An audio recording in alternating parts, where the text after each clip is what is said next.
ইউরোপের অন্যতম সমৃদ্ধ দেশ আয়ারল্যান্ড এখন এক কঠিন বাস্তবতার মুখোমুখি।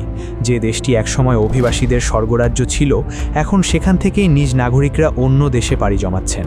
পরিসংখ্যান বলছে 2024 সালে 70,000-এরও বেশি মানুষ আয়ারল্যান্ড ছেড়েছেন, যা গত এক দশকের মধ্যে সর্বোচ্চ। 2025 সালেও এই ধারা অব্যাহত ছিল এবং গত বছরও দেশ ত্যাগ করেছেন প্রায় 65,000 মানুষ। কিন্তু কেন এই গণপ্রস্থান? দেখুন আমাদের বিশেষ প্রতিবেদনে।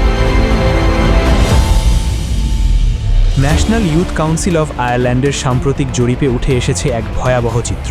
দেশটির 84% তরুণী মনে করেন আবাসন সংকটই তাদের দেশ ছাড়ার প্রধান কারণ। 94% মতে আকাশচুম্বী বাড়ি ভাড়া এখন তাদের প্রধান আর্থিক বোঝা। উন্নত জীবনের আশায় প্রতি 5 জন তরুণের মধ্যে 3 জনই এখন অস্ট্রেলিয়া বা যুক্তরাষ্ট্রে পাড়ি জমানোর স্বপ্ন দেখছেন। এই সংকট কাটাতে ন্যাশনাল ইউথ কাউন্সিল বেশ কিছু জরুরি পরামর্শ দিয়েছে। এর মধ্যে রয়েছে 25 বছরের কম বয়সীদের ভাতা বৃদ্ধি, তরুণ কর্মীদের জন্য সর্বনিম্ন মজুরির বৈষম্য দূর করা এবং বিনামূল্যে গণপরিবহন সুবিধা। দেশটিতে বসবাসরত প্রবাসী বাংলাদেশিরাও উদ্বেগ প্রকাশ করেছেন। তারা আশা করছেন এবছরের বাজেটে সরকার আবাসন সমস্যা নিরসনে কার্যকর পদক্ষেপ নেবে। NYCI সতর্ক করে বলেছে, সরকার যদি দ্রুত ব্যবস্থা না নেয় তবে ভবিষ্যতে দক্ষ জনশক্তির অভাবে আয়ারল্যান্ড এক বড় ধরনের দীর্ঘমেয়াদী সংকটে পড়বে।